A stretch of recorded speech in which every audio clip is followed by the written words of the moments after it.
Revelações impactantes sobre a última ceia. Você já parou para pensar no que realmente aconteceu naquela noite? Não estou falando apenas dos fatos que aprendemos na escola ou ouvimos nas igrejas. Estou falando do peso emocional da tense, o noar dos olhares trocados, do silêncio constrangedor que deve ter preenchido aquela sala.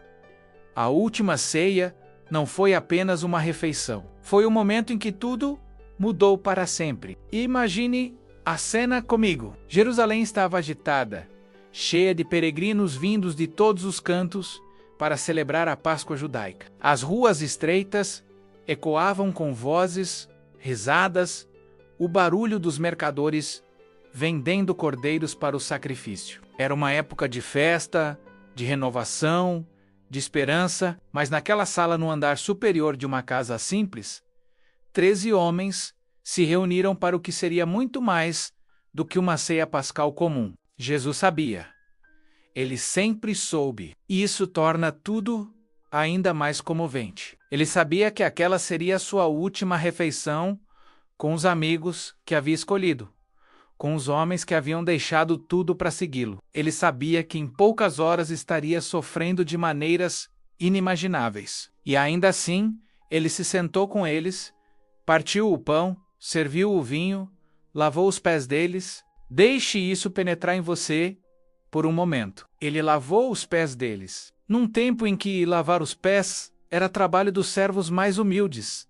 Ali estava o mestre, o rabi, aquele a quem chamavam de Messias, ajoelhado no chão, com uma bacia e uma toalha. Pedro não conseguiu aceitar isso inicialmente. Sua voz deve ter tremido quando protestou. Você nunca lavará meus pés. Mas Jesus insistiu, porque estava ensinando algo profundo sobre liderança, sobre amor, sobre como o maior deve se tornar o menor. O que muitos não percebem é que Judas estava ali. Ele estava sentado à mesa, provavelmente perto de Jesus, como era costume colocar os discípulos mais próximos. Jesus lavou os pés de Judas, serviu-lhe pão, olhou em seus olhos, sabendo exatamente o que ele estava prestes a fazer. E ainda assim, não o expôs publicamente, não o humilhou, não o expulsou com raiva, pelo contrário, deu a ele uma última chance de reconsiderar, um último momento de graça. Quando Jesus anunciou que um deles o trairia, a confusão deve ter sido imediata. Os discípulos começaram a perguntar uns aos outros, olhando-se com desconfiança e medo. Eles não desconfiavam de Judas especificamente. Cada um deles começou a questionar a si mesmo. Será que sou eu? Senhor? Essa pergunta revela algo lindo e terrível ao mesmo tempo. Eles conheciam suas próprias fraquezas, suas próprias dúvidas, seus próprios medos. Nenhum deles se achava incapaz de trair.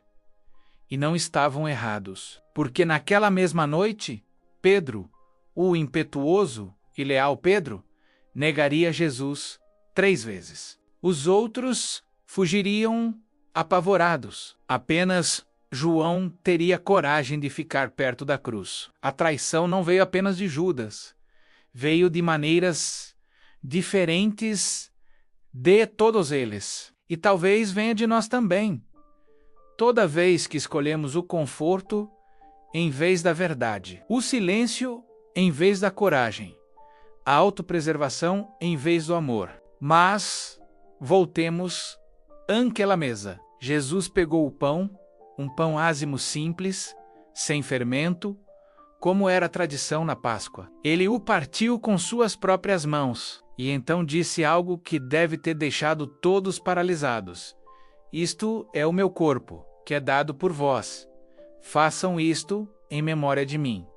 O que ele estava dizendo? Ele estava transformando uma antiga tradição em algo completamente novo. Aquele pão não representava mais apenas a pressa dos hebreus ao sair do Egito. Agora, representava o corpo dele, prestes a ser quebrado, partido, sacrificado e então o vinho. Aquele cálice vermelho e profundo, que na tradição judaica representava a libertação, a aliança de Deus com seu povo. Jesus o levantou e declarou: Este é o meu sangue da nova aliança, que é derramado por muitos para a remissão de pecados. Uma nova aliança, não mais baseada em leis gravadas em pedra, mas escrita no coração, não mais selada pelo sangue de animais sacrificados, mas pelo sangue dele próprio. Os discípulos devem ter ficado confusos. Eles esperavam que Jesus estabelecesse um reino terreno, que expulsasse os romanos, que restaurasse a glória de Israel. Mas ali estava ele falando de morte, de sangue derramado, de sacrifício. Isso não fazia sentido para eles. Ainda não. Só faria sentido depois, quando viram o túmulo vazio. Quando entenderam que a vitória viria através da derrota aparente, que a vida surgiria da morte, há algo profundamente humano naquela ceia. Jesus não estava isolado em sua divindade. Ele estava triste. Ele admitiu isso. Minha alma está profundamente triste até a morte. Ele desejava companhia, apoio, compreensão. Depois da ceia, no jardim do Getsêmani, ele implorou aos discípulos que ficassem acordados com ele, que vigiassem, que orassem. E eles dormiram, não por falta de amor, mas por pura exaustão humana, por não compreenderem completamente a gravidade do momento. E Jesus, ele suou gotas de sangue orando. Sua angústia era tão intensa que seu corpo reagiu de maneira extrema. Ele pediu ao Pai que, se possível, afastasse dele aquele cálice de sofrimento. Mas então acrescentou: Contudo, não seja feita a minha vontade, mas a tua. Ali estava a essência do amor sacrificial. Escolher o caminho difícil, doloroso, agonizante, porque é o caminho que salva os outros. A última ceia nos revela tanto sobre quem Jesus era. Ele não era um herói invencível, imune à dor ou ao medo. Ele era plenamente humano, sentindo tudo o que sentimos, mas escolhendo o amor repetidamente. Ele nos mostra que a verdadeira grandeza não está em dominar, mas em servir. Não está em ser servido, mas em lavar os pés dos outros. Não está em preservar a própria vida a qualquer custo, mas em entregá-la por amor. Pense também no simbolismo daquela noite. A Páscoa judaica celebrava a libertação da escravidão no Egito, quando o sangue de um cordeiro nas portas protegeu os hebreus da morte. Agora,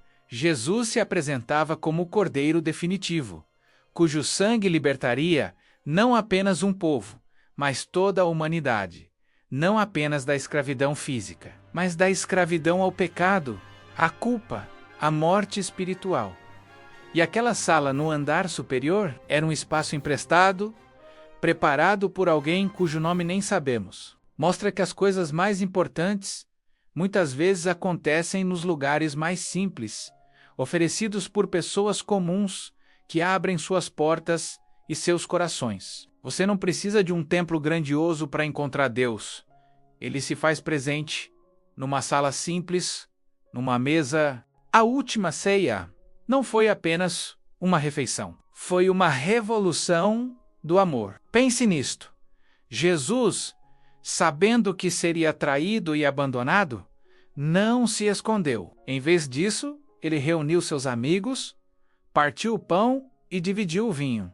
Ele disse: Lembrem-se de mim. Este ato simples tornou-se um símbolo poderoso que atravessa séculos. Naquela noite, Jesus lavou os pés de seus discípulos, inclusive os do seu traidor. Ele nos mostrou que o verdadeiro poder está em servir, não em ser servido. Ele ofereceu perdão e graça até o último momento. Essa ceia não é apenas uma memória, é um convite para nós hoje, um convite para perdoar, para servir, para amar sem medo, mesmo quando nos sentimos vulneráveis. É a promessa de que, mesmo nas nossas falhas, a graça está disponível. A última ceia É o amor de Deus em ação. Um amor que nos chama para uma vida diferente.